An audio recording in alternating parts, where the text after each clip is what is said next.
Hello and welcome to Prairie Pulse. Coming up a little bit later in the show, we'll meet fiber artist Christy Swee Cooter. But first, joining me now is Dr. Nicholas Howard, Concordia College Professor of Political Science. Dr. Howard, thanks so much for joining us today. Thrilled to be here. Well, as we get started, we're going to talk about the 2024 political year. But first, tell us a little about yourself and your background. I'm originally from Western Kansas, towns that nobody from Western Kansas even remembers. Went to college actually here in Minnesota at Carleton, then did master's at KU and PhD at UNC, professor at Auburn, and then now I'm here starting as of July 2023 with an interim to work in the U.S. Senate for a little while. Okay. Well, as I mentioned, you're here to talk about the 2024 political year. Going to be an interesting year, I think, for that. The Iowa caucus, New Hampshire, South Carolina primaries are now upon us. Talk about the national dynamics at work on the presidential race. That's where we'll start. No, differentiation there is pretty important. No, there's a lot going on right now. So what we're seeing is essentially the trade-offs between the attention for the Republican primary and a Democratic primary that's ongoing, but receiving less attention because they have the current incumbent president running for re-election. And so a lot of what we're seeing right now is the things that traditionally play out, trying to winnow the field for the out party, the in party generally focusing on the current incumbent, and focusing on what we focus on, the economy, major social and political and economic issues, and just essentially what we would call the buzz of politics as we see it every 4 years play out. With things like what the current unemployment rate, inflation, job protections, and different things like that play out differently in different areas, but we're generally talking about the same kinds of things that we usually talk about at this point, considering we're just about to start Iowa and New Hampshire, as you say. Well, you know, polls show a lot of voters are frustrated by the choice of President Biden and former President Trump, the likely matchup. What is the big disconnect between the two? Maybe even if the answer is obvious to a lot of people, but really, what is it? So a lot of it is that they are big tent parties for both the Democrats and the Republicans. And we're seeing this play out with displeasure and pleasure, both internally to the parties. Some Republicans are dissatisfied with President Trump. Some Republicans are very satisfied. And the same thing for President Biden. We see Democrats on both ends, both moderates and progressives, potentially dissatisfied, and while others in both camps in between them are satisfied with his performance. So that's a lot of it. But a lot of it comes down to, as we'll talk about a little bit later, specifically with President Biden, a lot about concerns about their age for both candidates. This is, in a lot of ways, the oldest field we've seen, both in terms of the two likely candidates, former President Trump and current President Biden, but also the people running against them are generally older in a lot of ways than what we've seen. Like former Governor Christie is a good deal older than the general candidate in this phase. The more traditional ones are the age of Ron DeSantis, Nikki Haley, Vivek Ramaswamy. But generally, that's a lot of the concerns. Comes down to age, coupled with just the political baggage of being the current and former president of the United States. Gives a lot, and it takes a lot. Yeah. So we may seem like we're going from place to place here, but just different questions come up. Yeah. What do you see any way Ron DeSantis or Nikki Haley or some other Republican candidate can oust Trump for the nomination? It's possible, but unlikely. The thing to look for that, what we'll see, isn't so much Iowa, because Trump holds a big lead in Iowa in almost every poll. There are some that show the race is somewhat close in Iowa, but generally it's just his to lose at this point, and it doesn't appear that that's going to happen or come generally close to happening in Iowa. But there are a couple of polls in New Hampshire that show Nikki Haley within 3 or 4 points of Trump in New Hampshire. And so that's the one to really watch for if someone else can beat former President Trump. If that happens, and Nikki Haley comes within a point or even outright beats President Trump in that primary, then that's a big wake-up call for states down the line, such as South Carolina, North Dakota, and all the states on Super Tuesday in March. That's the one where we'll see huge shakeups in terms of later support, in terms of states and fundraising. So Iowa's kind of a foregone conclusion based on what we see in the polls at this point, but New Hampshire is very much still up for grabs in a lot of polls. So what impact is or are all of Trump's court hearings, charges, playing in the race? I mean, he's been indicted, going through all these hearings, not convicted of anything yet, but yet been taken off the ballot. So obviously it's having some impact. Yeah, that's a very good question, and very, as we're seeing right now in the American court system, very problematic and thorny and complicated question, because we've seen states like Colorado take him off the primary ballot, but other states, including Minnesota, say that he has to stay on the ballot based on largely the same case under the 14th Amendment. And so we don't know. The best thing to think about is the likelihood that the Supreme Court takes up the case appears to maybe happen, but not definitive. Because, for example, for one of the other indictments, Special Counsel Jack Smith tried to urge the Supreme Court to take up his appeal sooner, essentially on an expedited docket, and the Supreme Court declined to do so. And so things like that kind of complicate how we might understand the roles of these things in what that looks like. Now, the thing with all of this is that those rulings for states like Colorado are for the primary election. They're not for the general election yet.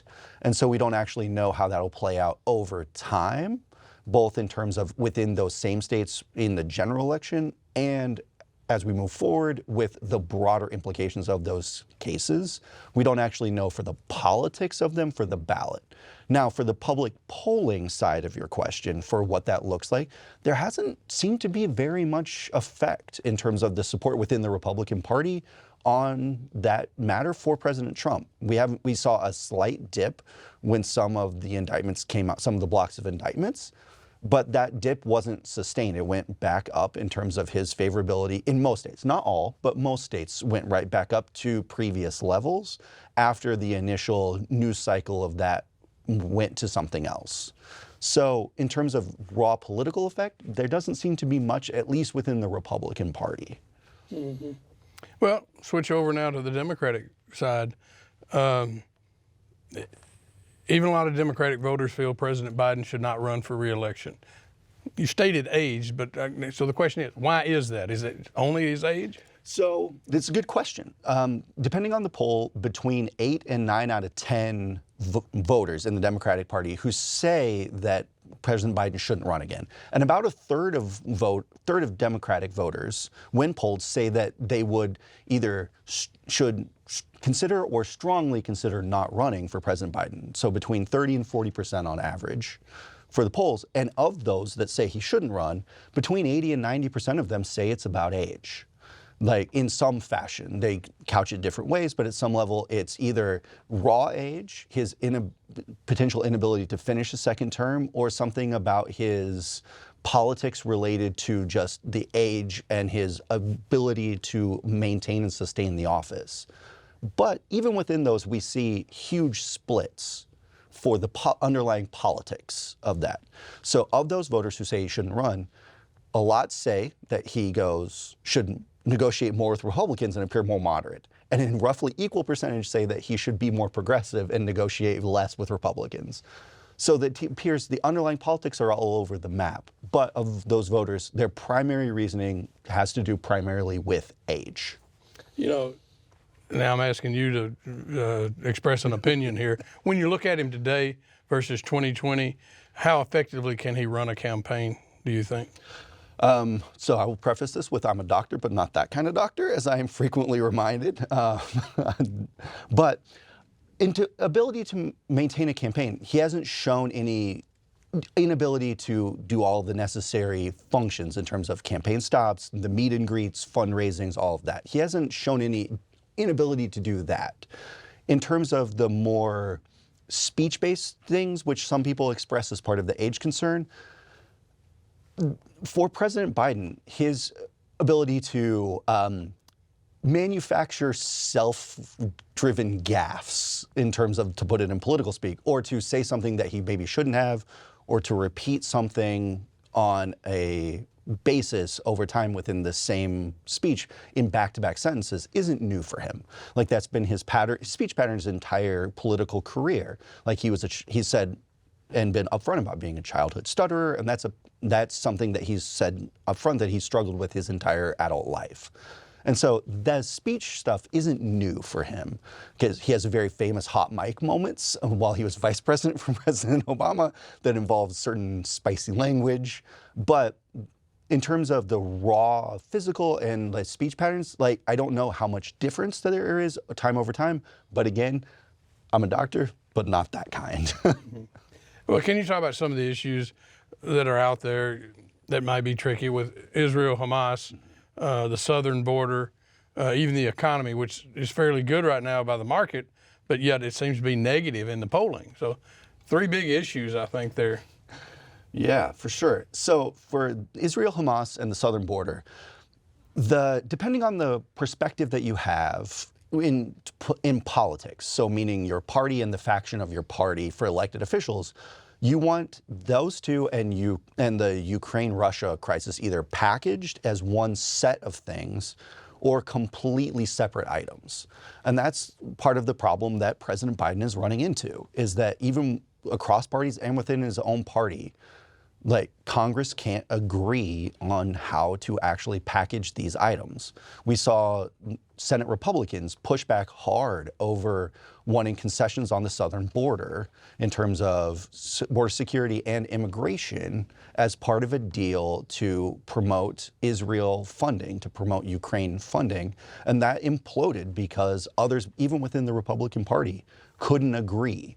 And so that's a huge part of why this has been a thorny domestic politics issue for President Biden, is that different factions of his own party, not even to mention the Republicans, want it packaged differently for different underlying political reasons. And that is a hard puzzle to solve. Mm-hmm. Well, outside of Minnesota Congressman Dean Phillips, is there anyone going to challenge the president, do you think? I mean, Marianne Williamson has declared, a couple other candidates have declared, but in terms of a serious candidate, Dean Phillips is the most serious challenger internally to the Democratic Party. I don't see any others potentially running. One that was bandied about was Gavin Newsom, governor of California, but he hasn't said that he's running. And to put it mildly, the clock is ticking if he's going to do that. I don't think he will, based just on getting on the ballot. I think the earliest ballot that he could get on is mid-February at this point. He couldn't get on Iowa. He couldn't get on New Hampshire. Couldn't get on South Carolina. So it's unlikely that he will run. It's not impossible, but it's very unlikely given just the timing of it. What impact do you think Robert F. Kennedy Jr. might have on this race? That's a good question. So the closest analogy I think we have probably is, as a singular candidate, is Ross Perot in 1992. We had some effect in some states, and he was able to participate more broadly in the debate than a lot of other third-party candidates before or even since. But in the end, even Ross Perot didn't have a ton of effect. He had some effect potentially in some states, but in terms of broad effect on the race, he didn't have a ton. And due to kind of that historical example, I don't know that we'll see a ton of actual election day effects from Robert Kennedy Jr. Mm-hmm. Do you think it's possible, the question is, why is he garnering so much support? Is it just an anti-Biden, anti-Trump vote among the frustrated voters? That's definitely part of it. And part of it is to do with what we talked about before with age and physical fitness, and something that he's really come out strong on is his physical fitness in and of itself. He's definitely promoted that as part of his campaign. But another part of it is, like, voters generally, even at this point in the campaign, frequently say they want third parties. If we go ask American voters, between a quarter and a third on average say that they want a third party, and then end up not voting for them. So it's possible that he could have some effect, but and voters are frustrated, like they are, because of the baggage of the incumbent and most recent presidents going head to head. They're older. Voters are frustrated, but that frustration isn't new per se, and they generally return to their respective parties. Yeah. Well, let's move away from the presidential race. Talk about some regional races. Senator Amy Klobuchar up for re-election. Do you see any serious challenge against her, or will she have sort of smooth sailing? She'll treat it like a serious challenge, and she is, like with her actions at the Minnesota State Fair last year, and she's going to do it again this year, and she's definitely traveling throughout the state more over the last year. So she's going to take it like it's a serious challenge. But in terms of your like election outcome question, it doesn't seem like she'll get a serious challenge either internally to the Democratic Party, and I think there's 4 declared candidates on the Republican side, but only 1 or 2 of them have run campaigns before, and so that speed up generally is going to probably induce some smoother sailing for her. Mm-hmm. Switch over to North Dakota. Republican Party dominates. Very different from the Minnesota neighbors, but do you see Governor Burgum seeking a 3rd term? I think so, yeah. I think he will. The presidential race that he ran really kind of raised his profile in the National Republican Party, and maintaining the governor of a state that has increasing economic productivity, like with the oil and gas industry and the growth in college enrollment at the University of North Dakota and investment in North Dakota State, will really help him maintain that perspective. And he's a popular governor within the state. So is it possible that he doesn't run? Sure, but I think if I'm him, I would run. And what about incumbent North Dakota Senator Kevin Cramer? Pretty safe bet, is it, that he runs for re-election in 2024? Yes. Like given that he's announced nothing, either way, I assume that he is. I assume he's running. He hasn't said, but yes, I imagine he'll run and he'll handily win. Mm-hmm. Let me get a 2-part question here. I ask you, why is politics so fascinating to you, and yet it frustrates so many other people and get turned off by it? No, it's a good question. I teach 18 to 22-year-olds for a living, so I'm super familiar with people that walk in the first day of my class and be like, I hate this. Like, people who are frustrated with it totally get it, and it's valid concern. But the reason why I like it is because it's essentially how things get done in the world. Like, government is necessary for things to actually happen, for roads, buildings, education, all of the services that we rely on, police and fire departments. And the process of how those decisions get made is my central concern. And that's why I find it super interesting, because it is how we choose to govern ourselves as a society. But that's also why people find it frustrating, is because we have to bargain, we have to come to decisions, and it's not always clean, it's not always consensual, and sometimes it's, to quote, mean and nasty.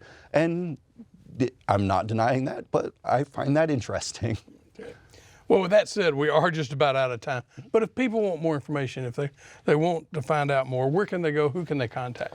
So, as always, contact state legislators, contact U.S. House and Senate members, a good place to contact for general information, but also just generally, like, if you're interested in polls, 538 online, formerly the New York Times, not so much anymore, generally keeps a really good track of this kind of information. Okay. Well, Nick, thanks so much for joining us today. Thank you. Stay tuned for more.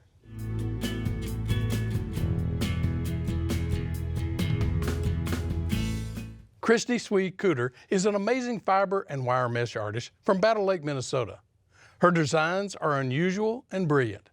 Christy's art is informed and inspired by an event that happened in her personal life and family life.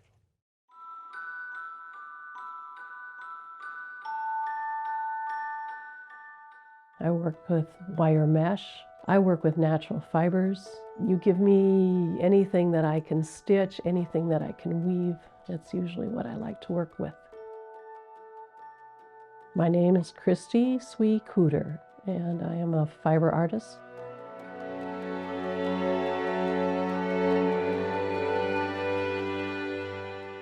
My artistic journey has always been related to fiber. I started out with fiber as a child growing up in Breckenridge. My mother and dad had a department store there. In the department store was everything a town could have, including a fabric and notions department. So my mother would always bring home anything that she could knit, anything that she could sew. I wanted to say something, but I really didn't know what I wanted to say until my family was hit with a loved one with mental illness. My son was diagnosed with schizophrenia in, I think it was 2008. And it was that where I found my voice. That was where it took my work from being, oh, let's play with this, let's try that, let's see what I can make with this, to the point where I wanted to say something about what was happening to me personally. And I think as a result of that personal engagement and impact, it elevated my work. It brought my work to another level. He's been homeless. He's been a homeless person. We've experienced years of not knowing whether he's alive. These experiences are very much a part of a lot of people's lives. I'm finding out as I share my work, I hear from others who are saying something that is also very, very much in the same vein as what I'm going through. And it was at that point I realized I needed to do something more. And it was wire mesh that spoke to me. Wire mesh was a fiber I could stitch with, I could weave, I could deconstruct, I could tear into. It expressed so many things that I was feeling. I buy it in huge big rolls that are maybe 6 feet wide and then I don't know how many yards long. I cut it down to whatever size I want to work with. Some of my pieces suspend from the ceiling and are big, I call them veils. They drape down. So I'm working on a very large scale, 6 feet by 6 feet wide. Other pieces are much smaller. I mark it with a torch. I mark it with usually a cooking torch. And the heat causes the wire mesh to change colors. I love some of the colors that I get from it. It gives me some gem tones, deep blues, copper, golds. That carries the concept for me of history, the past and the present. I usually have maybe 2 exhibitions a year that I work towards. The installation that I feel is the most powerful one is called As I Sit, I Knit. It is made up of a chair with knitting needles and yards of knitted wire. Along with that are 7 veils that have been marked with logic symbols. Those logic symbols are scattered throughout the veils. The logic symbols don't add up. The equations don't make any sense.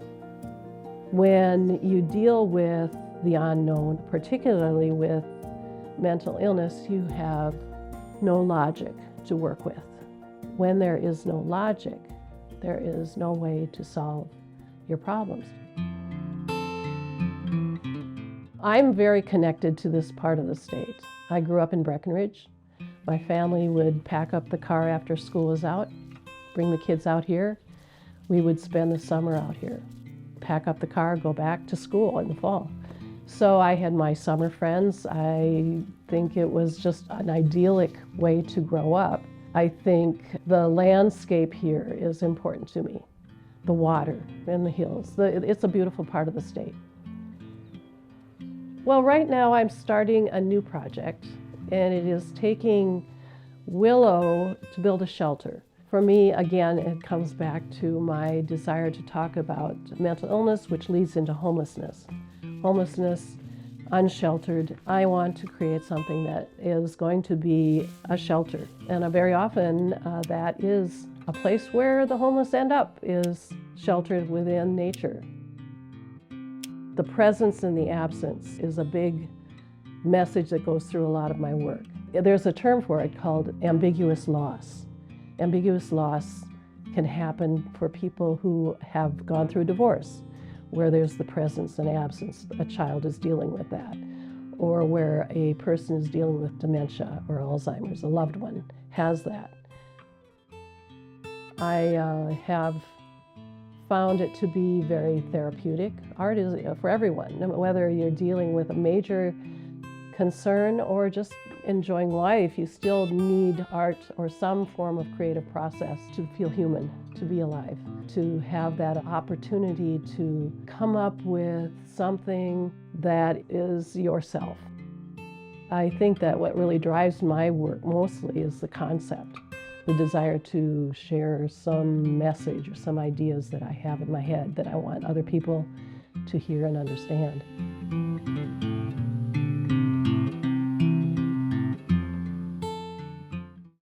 Well, that's all we have on Prairie Pulse for this week. And as always, thanks for watching.